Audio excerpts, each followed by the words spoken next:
Hey, co-founders, welcome to On the L. Thank you so much for tuning in today.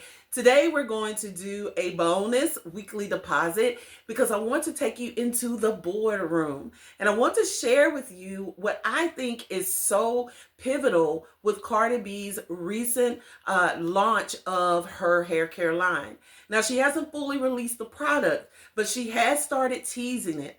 And this is where entrepreneurs can really learn some key tips on how to really execute in a way that is organized, helps you gain visibility, and helps you to grow your customer base.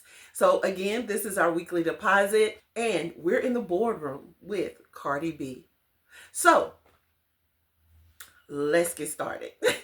If you have pen and paper out, please take notes because this is going to be information that's going to help you create a strategy that you can follow that's going to help you launch your product or relaunch your product if you've been trying to rebrand. Look, social media is tough. It's busy. Sometimes it can be chaotic. The attention span is short. And it's like, how do I leverage myself where people can see me? One of the most important things that you can do is understand that there are forces behind those social media platforms that you don't control. So that's what can be frustrating about social media. You're doing all the right things, but guess what? There are people who are puppeteering those numbers, the metrics, the algorithm. You have no control over that. So how do you get control so that you can get your products into the hands of your identified customers? Let's start with, so in step one, what we have to do is that we have to understand that yes, Cardi B is a well-known celebrity and she's used her art of storytelling, authenticity to really pull in the consumer. It's like, celebrities a lot of times they don't have to worry about doing all of the marketing because their brand speaks for itself. And that's an advantage that she has. But that doesn't mean that you can't do the same thing. You want to start with storytelling. How do you want to lay out what it is that you are about to launch? I want us to use a product. Let's say that we are going to start a candle line and you want people to know, hey, I'm about to launch my candles. The first thing that you want to do is you want to start about 60 days before you want to launch and put that product out for sale. So let's say you have a trio, you got 3 candles that you created. 60 days beforehand, you want to start soft launching your products. You want to get that product in front of people. You want to educate people how it was created, why it's better for the environment, why is it more cost effective, why is it that it's one of the better candles versus what they can buy in TJ Maxx or Walmart or online, right? So you want to start with that 60 days ahead of time. You want to educate your potential consumer on what the product is, what it does, and not only that, but you also want them to get used to seeing you in their feed.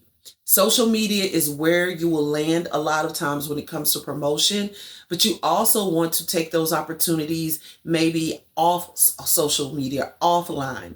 So, can you create your candle and maybe you can't burn your candle at work, but you can still sit your candle there because if the throw is good, it'll still smell. And then also too, people are just automatically kind of intrigued by stuff they see. So they'll probably pick your candle up and smell it. So you don't have to burn it. Another thing that you want to do is, just like I said, is start to educate the consumer. So you want to share with them what problems does your product solve. I know that for candles, sometimes it gives off like this black soot. Have you really refined your formulation of your candles where it doesn't do that?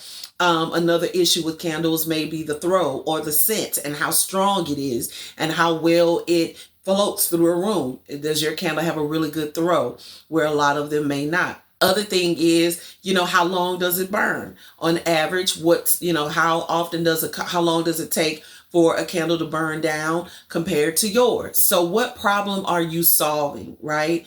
If there's like areas that really have a really difficult scent to control, like a bathroom, the process of what you're creating. It may be you melting wax. Like for me, as we are relaunching my skincare product line, I've shared video of me melting down my butter for my soap. So you want to share that process in creating the product, as long as there's nothing proprietary there, as well as the packaging of it may show you show shipping off some orders or some sample orders. It may even be, if somebody does pass by your desk and if you're able to record, you could say, what does it smell like, and record them sharing what the scent smells like. The other thing is that you can do countdowns and you can create wait lists. And those are things that build anticipation, right? A wait list really increases FOMO because there's a fear of missing out and people don't want to miss out. So the next thing is, so that's number one, okay?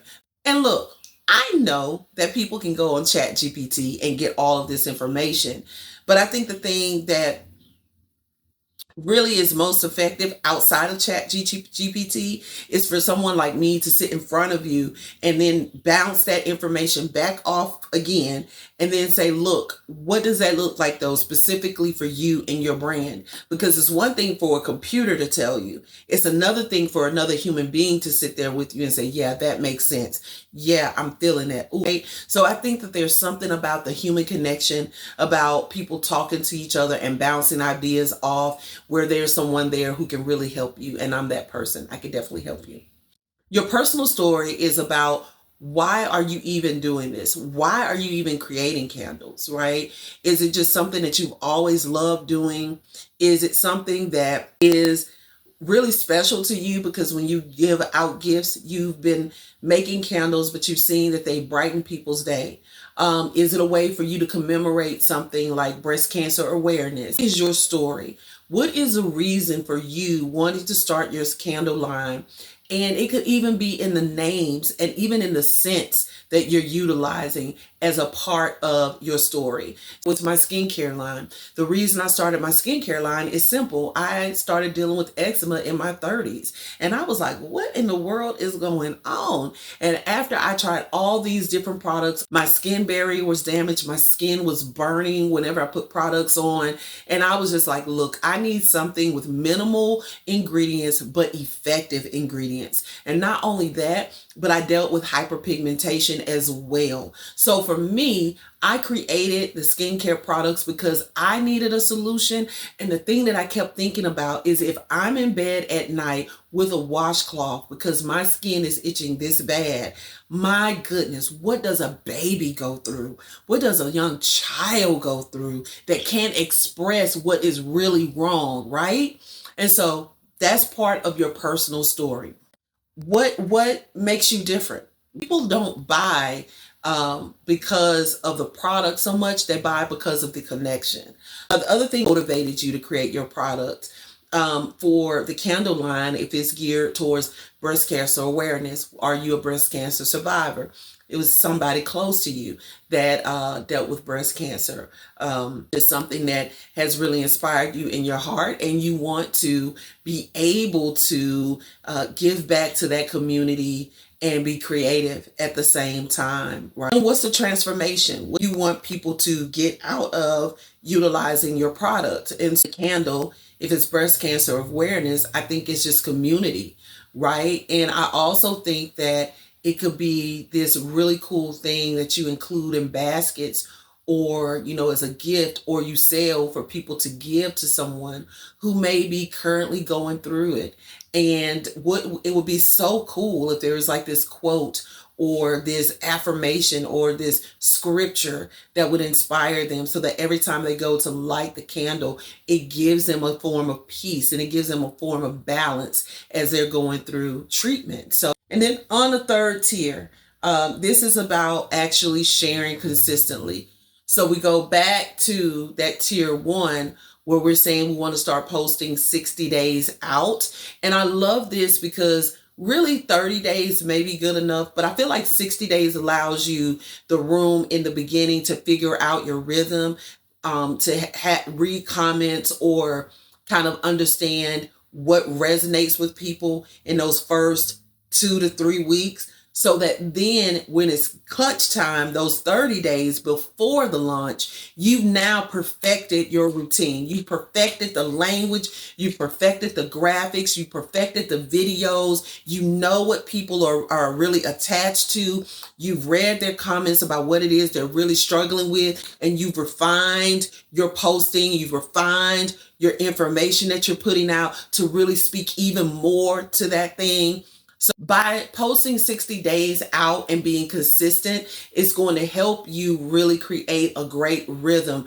Again, when it gets down to clutch time and those 30 days out, you want to post at a minimum 3 to 5 times a week, because you want to stay on top of mind of the client or your customer, and you also want to stay in the algorithm. Now, be authentic, be real, share with people what you got going on, and you will figure it out as you go. The only wrong thing that you can do is not post at all. The only wrong thing you can do is not share your business at all. That's the only wrong thing you can do. Everything else is trial and error. So just keep going. Okay. Short form builds trust quickly. And I do agree with this. I think that shorts are great little tidbits, because people's attention span is so short that a short is very quick and succinct. So on the candle for breast cancer awareness, the short is, thank God I don't look like what I've been through. You may start a short with you lighting the breast cancer awareness candle, and you may have a voiceover that says, thank God I don't look like what I've been through. A short can be very, very effective in a promise that you're making that will transform someone once they purchase the product. Talk to your audience, not at your audience. And so that's just like us. We're having conversation, and I'm like, girl, look, I know those, girl, because I had eczema all on my neck. So it's like, girl, I know that when you have these kind of skin conditions, and mine was all on my face, my neck, my chest, my inner portions of my arms. And I'm like, girl, I know confidence is at what? Because you're having to go out into the world. You're someone who meets with people on a daily basis, and your skin is really kind of holding you back. It's messing with your confidence. I just want to know, like, tell me, what do you want to see improve with your skin? Because that's all. And last is to repurpose your content and YouTube. But, I can repurpose this video into shorts when I'm talking about, building community, or when I'm talking about how often you should post on social media. I can just clip, boom, boom, boom, say that this is for Instagram and have a piece of content over there. I could clip this video and create it into shorts. You know what I'm saying? And this one video could actually be the prelude to a 1 hour training or workshop or webinar that I host to help entrepreneurs actually leverage their businesses properly. I could even take this video. There's more to come. Tune in to the episode on Welcome to the Room podcast. So, and then last, I want to end with this. This is not about you becoming Cardi B. All I'm saying is that I think it's really cool when you can pay attention to a new brand, a new product, and kind of catch on to what it is that they're doing to get the word out and to grow interest in what it is that they're going to be launching. And because her brand is brand new, you don't have to follow her aesthetic, but you can follow maybe her schedule, or you can get ideas on how to share your product similarly,